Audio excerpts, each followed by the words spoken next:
WBCS and PSC coaching চ্যানেলে তোমাদের সকলকে ওয়েলকাম জানাচ্ছি। আজকের আমি তোমার যে আপকামিং ডাব্লিউবিসিএস প্রিলিমিনারি পরীক্ষাটা আসছে সেই পরীক্ষার প্রিভিয়াস ইয়ার কোশ্চেন হিস্ট্রির সেট নাম্বার 8টা নিয়ে এসেছি। অলরেডি আমি ডাব্লিউবিসিএস প্রিলিমিনারি হিস্ট্রির প্রিভিয়াস ইয়ার কোশ্চেন বা পিওয়াইকিউর 7খানা সেট আপলোড করে দিয়েছি। আজকের 8 নম্বর সেটটা নিয়ে এসেছি। ডাব্লিউবিসিএস 2005-এর একটা সেট আপলোড করে দিয়েছিলাম। আজকের যে সেটটা দেবো সেই সেটটা হলে ডাব্লিউবিসিএস 2005-এর হিস্ট্রির প্রিলিমিনারিটা পুরো কমপ্লিট হয়ে যাবে। আর আমি ভেবেছিলাম রবিবার দেবো, কিন্তু এই আমি একটু ব্যস্ত হয়ে গেছিলাম, বাইরে চলে গেছিলাম, তাই জন্য আমি কালকে ফিরেছি। ওই জন্য একটুখানি ক্ষমা করে দিও। আমি কারণ কথা দিয়েছিলাম যে রবি কি সোমবার আপলোড করব, কিন্তু আমি করতে পারিনি, মানে আমার কথাটা রাখতে পারিনি। তার জন্যই ক্ষমা প্রার্থী বন্ধুরা। আর আমার ভিডিওগুলো যদি ভালো লাগে ভিডিওগুলোকে লাইক করো, পারলে চ্যানেলটাকে সাবস্ক্রাইব করো, এবং খারাপ লাগলে কিন্তু অবশ্যই ডিসলাইক করো এবং কমেন্টে জানিও বন্ধুরা। আর দেখছি প্রচুর বন্ধু আমার মাঝে মাঝে আনসাবস্ক্রাইব করে দিচ্ছ। আনসাবস্ক্রাইব করলে করো, কিন্তু আনসাবস্ক্রাইব করার রিজনটা একটু কমেন্টে মেনশান করে দিও যে তোমরা কী কারণে আনসাবস্ক্রাইব করলে আমার চ্যানেলটা, কেন আমার চ্যানেল থেকে চলে যাচ্ছ, একটু কমেন্টে জানালে ভালো হয়। কি তোমাদের কন্টেন্ট পছন্দ হয়নি, কী কারণে তোমরা চ্যানেলটা মানে আনসাবস্ক্রাইব করে দিচ্ছ, চলে যাচ্ছ, সেটা একটু যদি কমেন্টে মেনশান করে দিও, তাহলে আমার বুঝতে সুবিধা হবে যে আমার চ্যানেলের কী অসুবিধা হচ্ছে। তো আমাদের চ্যানেলটা তোমাদের আরও কী করলে উপকৃত হতে পারবে তোমরা। আর এই প্রশ্নগুলো কিন্তু যে কোনো পরীক্ষা, রাজ্য বা কেন্দ্র, সকল রকম পরীক্ষায় কাজে আসবে। আর যারা আমার টেলিগ্রাম চ্যানেলটা জয়েন করনি তারা কিন্তু অলরেডি লিঙ্কটা দেওয়া আছে ডেসক্রিপশন বক্সে, কিংবা প্রতিটা ভিডিও শেষে কমেন্ট বক্সে টেলিগ্রাম চ্যানেলের লিঙ্কটা দেওয়া থাকে, ওখান থেকে জয়েন হয়ে যেও। একটা নির্দিষ্ট ভিউ কালেক্ট হয়ে এলে আমি কিন্তু এই ভিডিওগুলো পিডিএফ টেলিগ্রামে আপলোড করে দিই, ওখান থেকে কিন্তু তোমরা পিডিএফগুলো ফ্রিতে ডাউনলোড করে নিও। ভিউ কিন্তু প্রচুর পড়ে গেছে, জানি না কতদিন আর তোমাদের জন্য ক্লাস করাতে পারবো। একদমই ভিউ হয় না, মানে একটা লং ভিডিওর 100ও ভিউ হয় না, কি জানি না কী কারণ। চ্যানেলটার কি মানে তোমাদের কী কারণে পছন্দ হচ্ছে না। আর আগে তো বেশ ভালোই ভিউ ছিল আমার। যাই হোক, আজকে ক্লাসে শুরু করা যাক। প্রথম প্রশ্ন, হোম রুল লীগ নিম্নলিখিত কোন দুজন স্থাপন করেছিলেন? ডাব্লিউবিসিএস 2005-এর প্রশ্ন। চিত্তরঞ্জন দাস, মতিলাল নেহেরু, অ্যানি বেসান্ত, বাল গঙ্গাধর তিলক, সরোজিনী নাইডু, নেলি সেনগুপ্তা, গান্ধী ও বি.আর. আম্বেদকর। এখন এই যে প্রশ্নটা দেখছো এখানে পেয়ার করে দিয়েছে। এই প্রশ্নটা কিন্তু বিভিন্নভাবে আসতে পারে। এইখানকার অপশান অনুযায়ী সঠিক উত্তর অপশান 2, অ্যানি বেসান্ত, বাল গঙ্গাধর তিলক। এবার এইটা আমি দিয়ে দিয়েছি যে 1916 সালের সেপ্টেম্বর মাসে, মানে এটা এইভাবে ঠিক দেওয়াটা উচিত হয়নি। ধরো এইখানে হোম রুল লীগ আর কি দুভাবে প্রতিষ্ঠা করেছিল। প্রথম কিন্তু বাল গঙ্গাধর তিলক বেলগাঁওতে 1916 সালের এপ্রিল মাসে প্রতিষ্ঠা করেছিল, ঠিক আছে। বেলগাঁও কিন্তু বর্তমানে কর্ণাটকে অবস্থিত, আশা করি তোমরা জানো। বাল গঙ্গাধর তিলক কিন্তু প্রথমে বেলগাঁওতে 1916 সালের এপ্রিল মাসে ইন্ডিয়ান হোম রুল লীগের প্রতিষ্ঠা করেন। আর অ্যানি বেসান্ত কিন্তু 1916 সালের সেপ্টেম্বর মাসে, যতদূর আমার মনে পড়ছে, ওটা কিন্তু মাদ্রাজে স্থাপন করে। এইখানে কিন্তু ওই যে আমি দেখছো অ্যানি বেসান্ত বাল গঙ্গাধর তিলকের পাশে ব্যাকেটে 1916 সালের সেপ্টেম্বর মাস দিয়েছি, এটা ঠিক হয়নি। অ্যানি বেসান্ত যে হোম রুল লীগটা প্রতিষ্ঠা করেছিল ওটা কিন্তু সেপ্টেম্বর মাসে প্রতিষ্ঠা করেছিল 16 সালের মাদ্রাজে, আমার যতদূর মনে পড়ছে। আর এপ্রিল মাসে 1916 সালের বেলগাঁওতে কিন্তু প্রতিষ্ঠা করেছিল আমাদের বাল গঙ্গাধর তিলক। এই সম্বন্ধে আরেকটু নোট দেখে নাও। আচ্ছা, এই সম্বন্ধে এই নোটটা আগে দেখে নাও। ইন্ডিয়ান হোম রুল সোসাইটি যদি কখনো আসে, ইন্ডিয়ান হোম রুল সোসাইটির প্রতিষ্ঠা করেন শ্যামজি কৃষ্ণ বর্মা 1905 সালে লন্ডনে, ঠিক আছে। এটাও কিন্তু খুব গুরুত্বপূর্ণ। যদি আসে যে ইন্ডিয়ান হোম রুল সোসাইটির প্রতিষ্ঠাকে, তখন হবে শ্যামজি কৃষ্ণ বর্মা। কত সালে প্রতিষ্ঠা করেছিলেন? 1905 সালে। কোথায়? লন্ডনে, ঠিক আছে। আর এই যে হোম রুল আন্দোলন ভারতবর্ষে যে শুরু হয়েছিল, এইটা যদি বলে যে কোন দেশের হোম রুল আন্দোলন থেকে অনুপ্রাণিত হয়েছিল, তখন হবে আয়ারল্যান্ড। মানে আয়ারল্যান্ডে এক হোম রুল আন্দোলন থেকেই কিন্তু ভারতবর্ষে হোম রুল আন্দোলনের জন্য অনুপ্রাণিত হয়েছিল। এটা কিন্তু মিসলেনিয়াস হিস্ট্রির সময় পড়িয়েছিলাম। আর এই প্রশ্নটা দেখো, আর এই অপশানটা এই নোটটা দেখে নাও। 1920 সালে এই হোম রুল লীগের নাম পরিবর্তিত হয়ে কিন্তু হয় স্বরাজ্য সভা। 1920 সালে অল ইন্ডিয়া হোম রুল লীগের, মানে শুধু হোম রুল লীগ, কিংবা যদি স্পেসিফিক্যালি বলা যায় অল ইন্ডিয়া হোম রুল লীগের নাম পরিবর্তিত হয়ে হয় স্বরাজ্য সভা। এবার এটা কিন্তু যে বাল গঙ্গাধর তিলক, অ্যানি বেসান্ত দুটো আলাদা আলাদা, ওইভাবে আর মানে ডিটেল কালেক্ট করা যায়নি। যদি এটা কিন্তু ওটা ওরকমভাবে জিজ্ঞেস করবে না। দেখো সরি বন্ধুরা, এইটা মাঝে মাঝে করতে হয়, নাহলে ভিডিওটা পজ হয়ে যায়, আবার প্রথম থেকে বলতে হয়। টাচ না করলে ভিডিওটা পজ হয়ে যায়, টাচ করলে এরকম চলে আসে, পরের নোটটা চলে যায়, কি আবার আসে।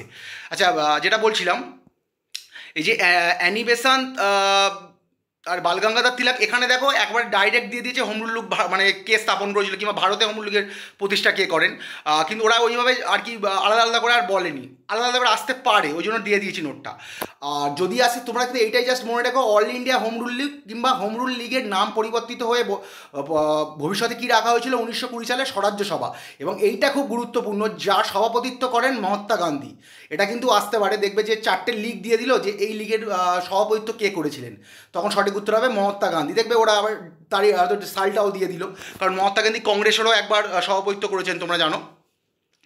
তো চলো পরের প্রশ্ন, কে প্রথম রেশন ব্যবস্থা চালু করেছিল? এটা কিন্তু খুব ভালো করে দেখো, এই নোটটা কিন্তু খুব ইম্পর্টেন্ট, এখান থেকে কিন্তু প্রচুর প্রশ্ন আসতে পারে, একটু ভালো করে দেখো। হ্যাঁ, আর যদি মেনশান করে দেয় অনেক সময় আসতে পারে যে বালগঙ্গাধর তিলকের কত সালে ওটা প্রতিষ্ঠা করেছিল, এটা কিন্তু আসতে পারে অনেক পরীক্ষা আমি দেখেছি, বিশেষ করে এনটিপিসি তোমাদের যে হায়ার সেকেন্ডারি লেভেল ও ডি গ্রুপের যে পরীক্ষা, মানে যারা ওই সেন্ট্রালের পরীক্ষার জন্য প্রিপারেশন নাও, সেক্ষেত্রে কিন্তু এগুলো আলাদা আলাদা করে আসতে পারে। ডাব্লিউবিসিএসে হয়তো নাও আসতে পারে, ডাইরেক্ট দিয়ে দেবে। কে প্রথম রেশন ব্যবস্থা চালু করেছিলেন? ডাব্লিউবিসিএস 2005, ইলতুতমিশ, আলাউদ্দিন খলজি, মোহাম্মদ বিন তুগলক, ইব্রাহিম লোদি। সঠিক উত্তর হচ্ছে আলাউদ্দিন খলজি। চলো পরের প্রশ্ন, মায়ের দেওয়া মোটা কাপড় মাথায় তুলে নেড়ে ভাই কোন চারণ কবি গাইতেন? ডাব্লিউবিসিএস 2004 প্রশ্ন। মুকুন্দ দাস, নবীনচন্দ্র সেন, দ্বিজেন্দ্রলাল রায়, ইব্রাহিম লোদি। সঠিক ইব্রাহিম লোদি। অপশানে কী ছিল আমার ঠিক মনে পড়ছে না। সঠিক উত্তর হবে রজনীকান্ত সেন। এখানে যে 4টে অপশান দেখছো, 4 নম্বর অপশানটা মনে হচ্ছে অন্য কোনো একটা বাঙালি কবির নাম ছিল, ওটা আমি আর কি ভুল করে ইব্রাহিম লোদি লিখে ফেলেছি। যাই হোক, রজনীকান্ত সেন কিন্তু সঠিক উত্তর হবে। মানে 2005 সালে যে ডাব্লিউবিসিএসটা প্রশ্নটা এসেছিলো, ডাব্লিউবিসিএস পিলিতে যে প্রশ্নটা এসেছিলো, সেখানে 4টে অপশানেই কিন্তু উত্তরটা ভুল ছিল, ঠিক আছে। এই আমি ইব্রাহিম লোদি লিখে ফেললেও ওখানেও অপশানটা উত্তরটা ভুল, এই মানে প্রশ্ন অপশানটা ভুল ছিল। সঠিক উত্তর হবে মায়ের দেওয়া মোটা কাপড় মাথায় তুলে নেড়ে ভাই। এই গানটি কিন্তু রজনীকান্ত সেনের আর কি, রজনীকান্ত সেন সঠিক উত্তর হবে। ভারতের বিপ্লবের জননী বা ভারতীয় বিপ্লববাদের জননী কাকে বলা হয়? ডাব্লিউবিসিএস 2005 প্রশ্ন। সরোজিনী নাইডু, বাসন্তী দেবী, ভিকাজি রুস্তম কামা, মাতঙ্গিনী হাজরা। সঠিক উত্তর হবে ভিকাজি রুস্তম কামা, যিনি মাদাম কামা নামেও পরিচিত। চলো পরের প্রশ্ন, জাতীয় গৌরব সম্বন্ধনী সভাকে প্রতিষ্ঠা করেন? ডাব্লিউবিসিএস 2005 প্রশ্ন। প্রিন্স দ্বারকানাথ ঠাকুর, ঈশ্বর গুপ্ত, রাজনারায়ণ বসু, রবীন্দ্রনাথ ঠাকুর। সঠিক উত্তর হবে রাজনারায়ণ বসু কিন্তু এই জাতীয় গৌরব সম্বন্ধনী সভা প্রতিষ্ঠা করেছিলেন, যতদূর সম্ভব মেদিনীপুরে এটা প্রতিষ্ঠা করেছিলেন। এবং উনি কিন্তু আরেকটা গুরুত্বপূর্ণ সভার প্রতিষ্ঠা করেছিলেন, মদ্যপান নিবারণী সভা। খুব গুরুত্বপূর্ণ, একটু মনে করে রেখো। ওই 1860 সাল নাগাদ কিন্তু উনি মদ্যপান নিবারণী সভারও প্রতিষ্ঠা করেছিলেন। আর মাইকেল মধুসূদন রচিত একটি বিখ্যাত কাব্য তোমরা জানো আশা করি, মেঘনাদ বধ কাব্য। আশা করি সকলেই একটু আধটু পড়েছো, যে স্ট্রিম নিয়েই পড়াশোনা করেছো, কিন্তু মেঘনাদ বধ কাব্য আশা করি পড়েছো। মেঘনাদ বধ কাব্যের যদি আসে যে কখনো ইংরেজি অনুবাদ কে করেছিলেন, তখন সঠিক উত্তর হবে রাজনারায়ণ বসু। এছাড়াও বিভিন্ন আমাদের যে হিন্দু শাস্ত্রের যে মানে পুরাণগুলো আছে, ওর ভেতরেও কিন্তু অনেক শাস্ত্রের কিন্তু ইনি ইংরেজি অনুবাদ করেছিলেন। এবং আমার যতদূর মনে পড়ছে উপনিষদের ইংরেজি অনুবাদ কে করেছিলেন যদি আসে, সঠিক উত্তর হবে রাজনারায়ণ বসু। উপনিষদের ইংরেজি অনুবাদ কিন্তু রাজনারায়ণ বসু করেছিলেন। চলো পরের প্রশ্ন, এলাহাবাদ প্রশস্তি কে রচনা করেন? ডাব্লিউবিসিএস 2005, অশ্ব ঘোষ, নাগার্জুন, হরিসেন, বসু মিত্র। সঠিক উত্তর হচ্ছে হরিসেন, যিনি সমুদ্রগুপ্তের কোর্ট পোয়েট ছিলেন আর কি, বা তোমরা জানো, আর এই সম্বন্ধে বেশি বলছি না, বহুবার নোটও দিয়েছি এখান থেকে। ভারতের জন্য পূর্ণ স্বরাজের প্রস্তাব ভারতীয় জাতীয় কংগ্রেসের কোন অধিবেশনে গৃহীত হয়েছিল? ডাব্লিউবিসিএস 2005 প্রশ্ন। মানে ভারতের যে জাতীয় কংগ্রেসের কোন অধিবেশনে আমাদের যে পূর্ণ স্বরাজের দাবি ওঠে? সুরাট, বোম্বাই, লাহোর, কলকাতা। সঠিক উত্তর হবে লাহোর। 1929 সালের জাতীয় কংগ্রেসের লাহোর অধিবেশনে কিন্তু এই পূর্ণ স্বরাজের ডাকটা উঠেছিল, এবং যার সভাপতি ছিল ওই 1929 সালে যে লাহোরে যে কংগ্রেসের জাতীয় কংগ্রেসের অধিবেশনটা বসেছিল, তার সভাপতিত্ব করেন জওহরলাল নেহরু, ঠিক আছে। এবং ওখানে কিন্তু আরেকটা, এই যে 1929 সালে জাতীয় কংগ্রেসের যে অধিবেশন, ওখানে কিন্তু আরেকটা গুরুত্বপূর্ণ প্রশ্ন হচ্ছে, ওখানে কিন্তু প্রথম পরাধীন যে পরাধীন ভারতবর্ষের যে স্বাধীনতা দিবস পালন করা হবে, এটাও কিন্তু ঠিক করা হয়েছিল, এই কর্মসূচি ঠিক করা হয়েছিল এই 1929 সালের জাতীয় কংগ্রেসের লাহোর অধিবেশনে। এবং সেই কর্মসূচি অনুযায়ী কিন্তু 1930 সালের 26শে জানুয়ারি কিন্তু স্বাধীনতা দিবস পালন করা হয়। মানে পরাধীন ভারতবর্ষের প্রথম স্বাধীনতা দিবস পালন করা হয় 1930 সালের 26শে জানুয়ারি, যে কারণেই ভবিষ্যতে কিন্তু এই 26শে জানুয়ারি প্রজাতন্ত্র দিবস বা রিপাবলিক ডে পালন করা হয়। ভারতীয়, এটা কিন্তু খুব গুরুত্বপূর্ণ প্রশ্ন, এখান থেকে প্রচুর প্রশ্ন আসে, আমি আগে নোট দিয়েছি বলে দিইনি, যদিও বহুদিন আগে নোটটা দিয়েছিলাম, মিসেলিনিয়াস হিস্ট্রি পড়াচ্ছিলাম যখন প্রিভিয়াস ইয়ারের। ভারতীয় বিপ্লবীদের দ্বারা চট্টগ্রাম অস্ত্রাগার লুণ্ঠন কোন সালে হয়েছিল? ডাব্লিউবিসিএস 2005 প্রশ্ন। 1921, 1930, 1931, 1929। সঠিক উত্তর হচ্ছে 1930 সালের 18ই এপ্রিল কিন্তু চট্টগ্রাম যে আর্মারি রেড বা অস্ত্রকার লুণ্ঠন হয়েছিল, এবং যার প্রধান নেতা ছিল মাস্টারদা সূর্য সেন। এই সম্বন্ধে আরও ডিটেলে অনেক নোট দেওয়া আছে, চাইলে দেখে নিতে পারে। এবং এর অপরাধে কিন্তু 1934 সালে ওনাকে ফাঁসিও দেওয়া হয়েছিল। স্বরাজ্য পার্টির প্রতিষ্ঠাতা সভাপতি কে ছিলেন, মানে ফাউন্ডিং যে প্রেসিডেন্ট আর কি, প্রথম প্রেসিডেন্ট যেভাবেই আসুক, মতিলাল নেহরু, চিত্তরঞ্জন দাস, রাজেন্দ্র প্রসাদ, রাজা গোপালাচারী। সঠিক উত্তর হবে চিত্তরঞ্জন দাস। এখন দুটোই তোমরা মনে রেখো, প্রথম যদি আসে প্রশ্নটা এইভাবে আসে, স্বরাজ পার্টি বা স্বরাজ্য পার্টির প্রতিষ্ঠাকে কে করেছিলেন, দুটোই মনে রাখবে, চিত্তরঞ্জন দাস ও মতিলাল নেহরু।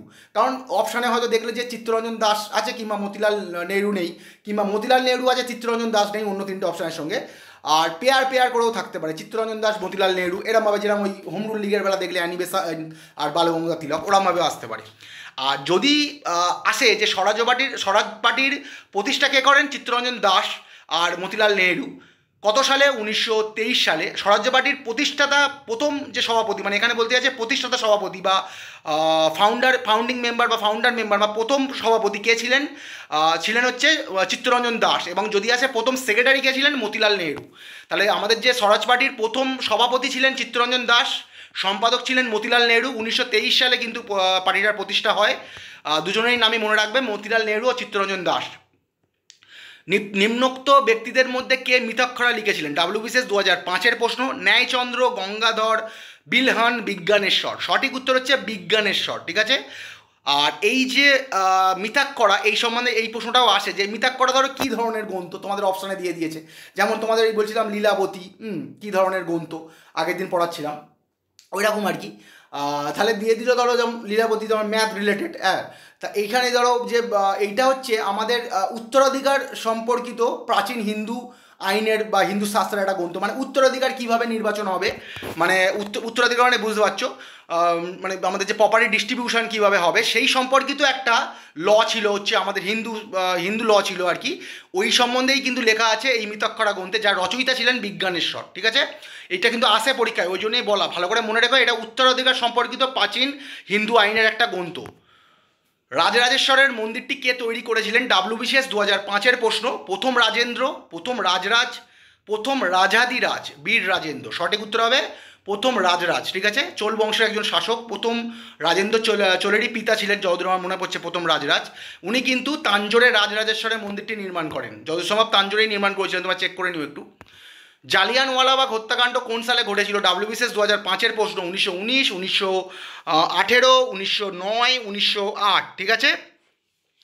সঠিক উত্তর হচ্ছে 1919 সালের 13ই এপ্রিল। তোমরা জানো যে এই সম্বন্ধে আগে নোট দিয়েছি, 1919 সালের 13ই এপ্রিল কিন্তু এই ব্রুটাল যে ইনসিডেন্টটা ঘটেছিল, মানে একদল মানুষ, তোমরা জানো যে বৈশাখী উৎসবে যোগ দিতে এসেছিল, তার উপরে ওই গুলি চালানোর আর কি আদেশ দিয়েছিল। এবং এতে দুজন যে রেসপন্সিবল, একজন হচ্ছে গভর্নর স্যার মাইকেল ও ডায়ার, ও দুজনেই কিন্তু মানে ডায়েরি তোমার সারনেম থাকবে। আর একজন লেফটেন্যান্ট গভর্নর ছিলেন আর কি, একজন ছিলেন হচ্ছে আমাদের স্যার গভর্নর, মানে পাঞ্জাবের যে লেফটেন্যান্ট গভর্নর স্যার মাইকেল ওডায়ার, আর ওখানকার যে ভারপ্রাপ্ত যে সামরিক অধ্যক্ষ ব্রিগেডিয়ার ছিল, উনি ছিলেন জেনারেল লেফটেন্যান্ট ডায়ার। এবারে এইগুলো কিন্তু আসে অনেক সময় পরীক্ষায়, দুটো ডায়ার কে আদেশটা দিয়েছিল। এবং তোমরা জানো যে উধম সিং, এই নিয়ে কিন্তু মুভিও হয়েছে, দেখবে ভিকি কৌশল যতদূর সম্ভব উধম সিংয়ের রোলটা করেছে, এটাও কিন্তু পরীক্ষা আসতে পারে। উধম সিংকে কিন্তু এই যে এটার জন্য এই ঘটনাটা ঘটিয়েছিল, এই উধম সিং ঘটায়নি, উধম সিং কিন্তু এই ঘটনার প্রতিশোধ নেওয়ার জন্য কিন্তু 1940 সালে, তারিখটা আমার এই মুহূর্তে মনে পড়ছে না, 1940 সালে মার্চের কোনো একটা তারিখে হবে, লন্ডনে কিন্তু এই যে সেনাধ্যক্ষ হ্যারি ও ডায়ারকে কিন্তু হত্যা করেছিল, মানে যিনি আর কি আদেশটা দিয়েছিলেন, মানে ব্রিগেডিয়ার, মানে দুজনই ডায়ার ছিলেন, ঠিক আছে। মানে এই যে তোমার জালিয়ানওয়ালাবাগ ম্যাসাকারটা হয়েছিল, এর জন্য কিন্তু দুজনকেই দায়ী করা হয়েছিল, লেফটেন্যান্ট গভর্নর স্যার মাইকেল ও ডায়ার ও ব্রিগেডিয়ার হ্যারি ও ডায়ার, ঠিক আছে। যিনি হচ্ছে আদেশটা দিয়েছিলেন ব্রিগেডিয়ার হ্যারি ও ডায়ার, দুজনেরই কিন্তু আর কি দোষী সাব্যস্ত করেছিল, একটা কমিটি গঠন করা হয়েছিল আর কি। আর এটার জন্য কিন্তু ওই যে সেনাধ্যক্ষ বা ব্রিগেডিয়ার হ্যারি ও ডায়ারকে কিন্তু হত্যা করেছিল হচ্ছে উধম সিং 1940 সালের মার্চ মাসের কোনো একটা তারিখে, পারলে তোমরা ডেটটা মনে রেখো। আর এর জন্য জানো তোমরা রবীন্দ্রনাথ নাইটুবাই ত্যাগ করেছিলেন, এবং মহাত্মা গান্ধী কিন্তু কাইজারি হিন্দ, মহাত্মা গান্ধী কিন্তু শুধু জালিয়ানওয়ালাবাগ হত্যাকাণ্ডের জন্য কাইজারি হিন্দ ত্যাগ করেনি, জালিয়ানওয়ালাবাগ হত্যাকাণ্ড এবং তোমার আমাদের যে খিলাফত আন্দোলন, এই দুটোর প্রতিবাদ স্বরূপ কিন্তু কাইজার হিন্দ মহাত্মা গান্ধী ফিরিয়ে দিয়েছিলেন। আর আমাদের রবীন্দ্রনাথ ঠাকুর, কবিগুরু রবীন্দ্রনাথ ঠাকুর কিন্তু এই ঘটনার জালিয়ানওয়ালা হত্যাকাণ্ডের প্রতিবাদে কিন্তু নাইট উপাধি ফিরিয়ে দিয়েছিলেন। এই সম্বন্ধে সব দেওয়া আছে। বারাণসীতে এই দুটো ডায়ার কিন্তু পরীক্ষায় আসে, মানে একটু ভালো করে মনে রেখো। মানে ওই সময় আমাদের যে মুখ্য শাসক, পাঞ্জাবের মুখ্য প্রশাসক ছিল, ওনার নাম ছিল কিন্তু গভর্নর স্যার মাইকেল ও ডায়ার। আর যে আর কি ওই সময় যে আর কি ভারপ্রাপ্ত যে অধ্যক্ষ ছিল, ওনার নাম ছিল আর কি যে ওনারও ডায়ার টাইট সার নেম, কিন্তু ওনার হচ্ছে হ্যারি ডায়ার, ঠিক আছে, ব্রিগেডিয়ার হ্যারি ও ডায়ার, ঠিক আছে। এই দুটো কিন্তু অনেক সময় আসে, তোমার ভালো করে হ্যারি নামটা এগুলো মনে রাখবে আর কি। বারাণসীতে বিপ্লবী কাজকর্মে রাসবিহারী বসুকে কে সাহায্য করেছিলেন? ডাব্লিউবিসিএস 2005-এর প্রশ্ন। পরমানন্দ, শচীন্দ্রনাথ সান্যাল, বসন্ত বিশ্বাস ও কর্তার সিং। সঠিক উত্তর হচ্ছে শচীন্দ্রনাথ সান্যাল, ঠিক আছে। বারাণসীতে বিপ্লবী কাজকর্মে রাসবিহারী বসুকে সাহায্য করেছিল শচীন্দ্র সান্যাল। অনেক বইতে দেখবে শচীন্দ্রনাথ সান্যাল, অনেক বইতে দেখবে এই প্রশ্নটা দেওয়া আছে বসন্ত বিশ্বাস। বসন্ত বিশ্বাস হবে না, কারণ বসন্ত বিশ্বাস কিন্তু দিল্লি কনস্পিরেসির সঙ্গে যুক্ত ছিলেন। মানে ওখানেও কিন্তু যে ধরো ওই দিল্লি কনস্পিরেসির মধ্যে আমাদের যে লর্ড হার্ডিঞ্জ, মানে ওই সময় যে ভাইসরয় ছিল, মানে উনি কী করলেন, ওই বঙ্গভঙ্গ রদ করলেন, মানে আর রাজধানীটা কলকাতা থেকে দিল্লিতে স্থানান্তরিত করলেন। আর ওই উপলক্ষে যে একটা শোভাযাত্রা বেরিয়েছিল, সেখানে কিন্তু বসন্ত বিশ্বাস একটা বোমা নিক্ষেপ করেছিল, উনি আহত হয়েছিলেন। কিন্তু এর মাস্টার মাইন্ড ছিলেন কিন্তু আমাদের রাসবিহারী বসু। রাসবিহারী বসু কিন্তু এই ভারতবর্ষের যত বৈপ্লবিক কাজকর্ম হয়েছে, মানে ওনার টাইম পিরিয়ডে, তার বেশিরভাগই কিন্তু বৈপ্লবিক কর্মকাণ্ডে কিন্তু দেখবে, তোমরা যদি ডিটেলে পড়ো, তার কিন্তু ব্রেন ছিল কিন্তু রাসবিহারী বসু। মানে রাসবিহারী বসুর সম্বন্ধে আরও দেখবে যে হয়তো কোনো নাম আমরা জানি না কোনো কাণ্ডে, সেখানেও ওনার নাম জড়িয়েছিল। বেশিরভাগ কেসেই কিন্তু ব্রেন ওনার থাকতো। তোমরা একটু ভালো করে পড়লে দেখতে পাবে। ওই জন্য অনেক জায়গায় দেখছি প্রশ্নটায় উত্তর বসন্ত বিশ্বাস দেওয়া আছে, কিন্তু বারাণসীতে ওনার বিপ্লবী কাজকর্মে সাহায্য করেছিল কিন্তু শচীন্দ্রনাথ সান্যাল। আর বসন্ত বিশ্বাস ঘটনাটা ঘটেছিল দিল্লিতে। ইয়ং ম্যান অ্যাসোসিয়েশনের প্রতিষ্ঠা করেন 1909 সালে বারাণসীতে, ঠিক আছে। এই যে শচীন্দ্রনাথ সান্যাল যদি কখনো আসে যে বারাণসীতে ইয়ং ম্যানস অ্যাসোসিয়েশনের প্রতিষ্ঠা কে করেন, তখন সঠিক উত্তর হবে শচীন্দ্রনাথ সান্যাল। কত সালে? 1909 সালে। এইটা আলাদা। ইয়ং ম্যান অ্যাসোসিয়েশন আরেকটা প্রশ্ন হয়, ইয়ং ম্যান ইন্ডিয়ান অ্যাসোসিয়েশন, এটার প্রতিষ্ঠাতা কিন্তু অ্যানি বেসান্ট যদুর সময় 1914 সালে করেছিল। তোমরা একটু দেখে নিও। ইয়ং ম্যানস ইন্ডিয়ান অ্যাসোসিয়েশন একটা আলাদা প্রশ্ন, আর ইয়ং ম্যান অ্যাসোসিয়েশন বারাণসীতে যেটা প্রতিষ্ঠা করেছিল ওটা শচীন্দ্রনাথ সান্যাল, আর ইয়ং ম্যান ইন্ডিয়ান অ্যাসোসিয়েশন প্রতিষ্ঠা করেছিলেন অ্যানি বেসান্ট, ঠিক আছে, ওইটা আলাদা প্রশ্ন। আর পাটনা, এটা কিন্তু খুব গুরুত্বপূর্ণ। যেমন ঢাকা অনুশীলন সমিতি, তোমরা জানো যে পুলিনী বিহারী দাস, কলকাতায় যিনি করেছিলেন প্রমথনাথ মিত্র, ওনার সঙ্গে আরও নাম, অনেকের নাম থাকে। আর পাটনায় অনুশীলন সমিতির প্রতিষ্ঠা করেন, বা পাটনা অনুশীলন সমিতির প্রতিষ্ঠা করেন শচীন্দ্রনাথ সান্যাল 1913 সালে। খুব গুরুত্বপূর্ণ, এই পাটনা অনুশীলন সমিতির নামটা ভালো করে মনে রেখো, কে প্রতিষ্ঠা করেছিলেন? শচীন্দ্রনাথ সান্যাল 1913 সালে। আমি এই সম্বন্ধে শর্টসও ছেড়েছিলাম। মগধের প্রথম রাজধানী ছিল, ডাব্লিউবিসিএস 2005-এর প্রশ্ন, পাটলিপুত্র, কাশী, রাজগৃহ, বৈশালী। সঠিক উত্তর হবে রাজগৃহ, যেটা বর্তমানে রাজগীর নামে পরিচিত, বিহারে অবস্থিত। কোন সুলতানের রাজত্বকালে চেঙ্গিস খান আক্রমণ করেন? ডাব্লিউবিসিএস 2005-এর প্রশ্ন, ইলতুৎমিশ, আলাউদ্দিন খলজি, গিয়াসউদ্দিন বলবান, মোহাম্মদ বিন তুগলক। সঠিক উত্তর হবে ইলতুৎমিশ, ঠিক আছে। ইলতুৎমিশের রাজত্বকালে কিন্তু চেঙ্গিস খান কিন্তু ভারত আক্রমণ করেছিল, মানে প্রপার আক্রমণ করেনি, নোটটা দেখলে বুঝতে পারবে, তোমরা আগেও দিয়েছি। মানে আমাদের যে খারাজিম বানানটা একটু ভুল হয়েছে হয়তো, খারজিম প্রদেশ বা খিবা প্রদেশ এরকম দেখবে। খারজিম বা খিবা প্রদেশ, এইটার অধিপতি ছিল তখন জালালউদ্দিন মঙ্গলবাড়ি। ওনার পিছু করতে করতে কিন্তু চেঙ্গিস খান ভারতে চলে এসেছিল, এবং এই জালালউদ্দিন মঙ্গলবাড়ি কিন্তু ইলতুৎমিশের কাছে সাহায্য প্রার্থনা করেছিল, মানে আশ্রয় দেওয়ার জন্য। ইলতুৎমিশ কিন্তু ওনাকে সাহায্য দেয়নি, কারণ উনি জানতেন যে যদি জালালউদ্দিন মঙ্গলবাড়িকে ইলতুৎমিশ সাহায্য করতো, তাহলে চেঙ্গিস খান কিন্তু ভারতকে তছনছ করে দিত। মানে চেঙ্গিস খান সম্বন্ধে তোমরা জানো কীরকম ব্রুটাল ইনভেডার ছিলেন উনি। ওই জন্য কিন্তু উনি কিন্তু আশ্রয় দেয়নি, মানে উনি কৌশলে কিন্তু বলতে পারো যে চেঙ্গিস খানের সঙ্গে যে মুখোমুখি হওয়ার বা যুদ্ধ করার যে ঘটনাটা ঘটতো সেটা এড়িয়ে গেছিলেন। আর তার ফলে কিন্তু জালালউদ্দিন মঙ্গলবাড়ি পারস্যে গিয়ে আশ্রয় নিয়েছিলেন, ঠিক আছে। কিতাবুল রিহালা কে লিখেছিলেন? ইবন বতুতা, আল বেরুনি, হাসান নিজামি, আবুল ফজল। সঠিক উত্তর হবে ইবন বতুতা, কিতাবুল রিহালা লিখেছেন। আর ইবন বতুতা কোথাকার বাসিন্দা? এটা কিন্তু খুব গুরুত্বপূর্ণ প্রশ্ন, মরক্কোর বাসিন্দা। আর উনি মোহাম্মদ বিন তুগলকের রাজত্বকালে ভারতে এসেছিলেন, কিংবা যদি আসে যে মোহাম্মদ বিন তুগলকের সবাই রাজসভাতে কোন পর্যটক এসেছিলেন, তখন ইবন বতুতাই দিয়ে দিও, ভালো করে মনে রেখো। গান্ধীজি কোন আন্দোলন খিলাফতের আন্দোলনের সাথে যুক্ত হয়? গান্ধীজির কোন আন্দোলন খিলাফতের আন্দোলনের সাথে যুক্ত হয়? অসহযোগ, আইন অমান্য, ভারত ছাড়ো, নীল চাষের বিরুদ্ধে। আর নীল চাষের বিরুদ্ধে মানে এখানে এই যে চম্পারণ সত্যাগ্রহ, ওনার যে প্রথম 3 কাঠিয়া ব্যবস্থার বিরুদ্ধে তোমাদের বলেছিলাম বিহারে, আগের দিনই পড়াচ্ছিলাম 4-এর সেট করানোর সময়, না 5-এর প্রথম সেটটা করানোর সময়। গান্ধীজির যে অসহযোগ আন্দোলন, এটা কিন্তু খিলাফত আন্দোলনের সঙ্গে যুক্ত হয়ে গেছিলো, মানে আমাদের যে নন কোঅপারেশন মুভমেন্ট, সেটা খিলাফত আন্দোলনের সঙ্গে যুক্ত হয়েছিল। এবং চৌরিচৌরা ঘটনার জন্য 1922 সালে উনি কিন্তু ওটা তুলে নিয়েছিলেন দুঃখ পেয়ে। গদর পার্টি কোথায় প্রতিষ্ঠিত হয়েছিল? ডাব্লিউবিসিএস 2005-এর প্রশ্ন। মার্কিন যুক্তরাষ্ট্র, রাশিয়া, জাপান, যুক্তরাজ্য। সঠিক উত্তর কিন্তু মার্কিন যুক্তরাষ্ট্র, স্পেসিফিক্যালি বললে সান ফ্রান্সিসকোতে। ঠিক আছে, গদর পার্টি কোথায় প্রতিষ্ঠিত হয়েছিল? San Francisco. এই নামটা মনে রেখো, কিন্তু মিসলেনিয়াস ক্লার্কশিপে দেখবে, ক্লার্কশিপে যখন আমি প্রিভিয়াস ইয়ারে সেট করিয়েছি ওখানে দেখবে যে এরকম ডাইরেক্ট দেওয়া যে গদর পার্টি কোথায় প্রতিষ্ঠিত হয়েছিল, সান ফ্রান্সিসকো, লন্ডন, কি ব্রাসেলস, প্যারিস, এরম দেওয়া থাকবে। তখন দুটো ভালো করে নামটা মনে রেখো, এমনি এমনি দিইনি কিন্তু আমি। আর কত সালে প্রতিষ্ঠা হয়েছিল? 1913 সালে। প্রতিষ্ঠাতা কে ছিলেন? লালা হরদয়াল। কিন্তু অ্যাকচুয়ালি ওনার সঙ্গে সোহন সিং ভাগনাও ছিল। যেমন ওই স্বরাজ পার্টির প্রতিষ্ঠাতা বেশিরভাগ জায়গায় চিত্তরঞ্জন দাস আছে, কিন্তু ওনার সঙ্গে মতিলাল নেহরুও ছিল। এবারে প্রকৃত প্রতিষ্ঠাতা অ্যাকচুয়ালি ছিল লালা হরদয়াল, কিন্তু ওনার যে প্রথম সভাপতি বা ফাউন্ডিং যে প্রেসিডেন্ট, উনি ছিলেন কিন্তু সোহন সিং ভাগনা। ভালো করে মনে রেখো, প্রথম সভাপতি ছিল সোহন সিং ভাগনা, প্রতিষ্ঠাতা লাল হরদয়াল। কোথায় প্রতিষ্ঠিত হয়েছিল? সান ফ্রান্সিসকো, মার্কিন যুক্তরাষ্ট্র, 1913 সালে। ভারতের অর্ধনগ্ন ফকির ব্রিটিশ প্রধানমন্ত্রী কার সম্বন্ধে বলেছিলেন? এই প্রশ্নটা 2022-এই মনে হয় ডাব্লিউবিসিএস পিল্লিতে এসেছিল।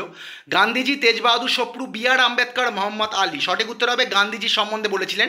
কোন প্রধানমন্ত্রী বলেছিলেন? ব্রিটিশ প্রধানমন্ত্রী উইনস্টন চার্চিল কিন্তু এই উক্তিটি করেছিলেন।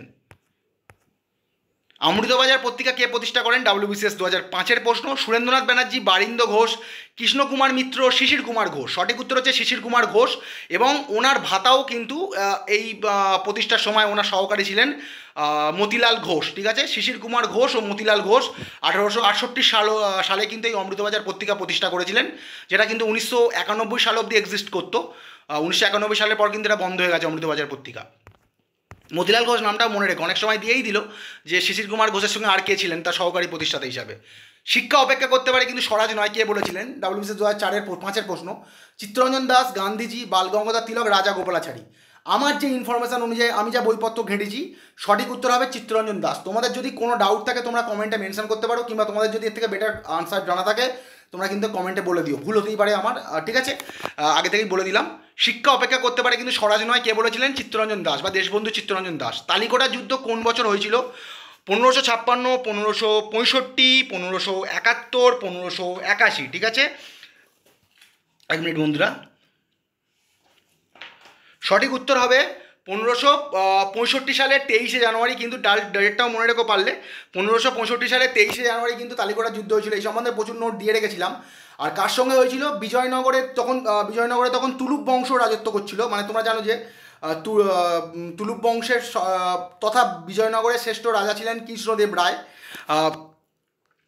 সেই তুলুক বংশের কিন্তু মানে বিজয়নগর যে 4টে ভাগ ছিল, সঙ্গম, শালুপ, তুলুপ, আরবিডু। আর সর্বশ্রেষ্ঠ রাজা ছিল কৃষ্ণদেব রায়। আর উনি যদি স্পেসিফিক্যালি বলা হয় কিন্তু উনি আমাদের তুলুক বংশের রাজা ছিলেন। আর ওনারই কিন্তু শালা ছিলেন হচ্ছে রাম রায়, যিনি কিন্তু তৎকালীন বিজয়নগরের শাসক ছিলেন সদাশিব রায়, তার মন্ত্রী পদস্থিত ছিলেন।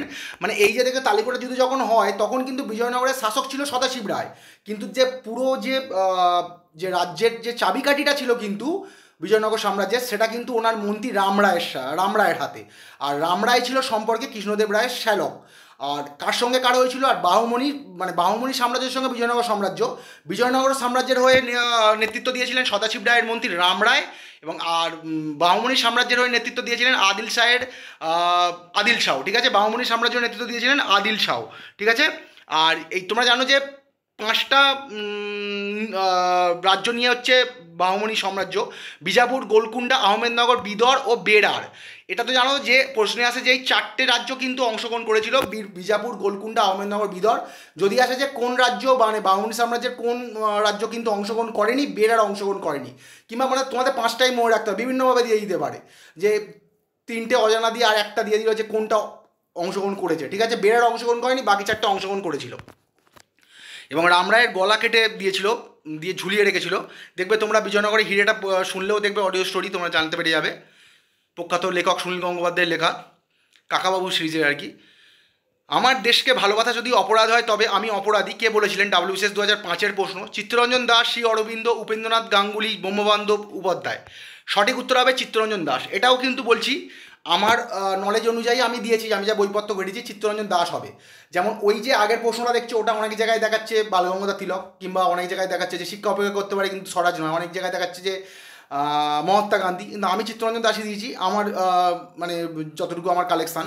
আর আমার দেশকে ভালোবাসা যদি অপরাধ হয় তবে আমার প্রতি কে বলেছেন, এটা কিন্তু অনেক জায়গায় শ্রী অরবিন্দও দেখাচ্ছে, কিন্তু আমি চিত্তরঞ্জন দাসই দিয়েছি, কারণ আমার মনে হয়েছে চিত্তরঞ্জন দাসই সঠিক উত্তর হবে।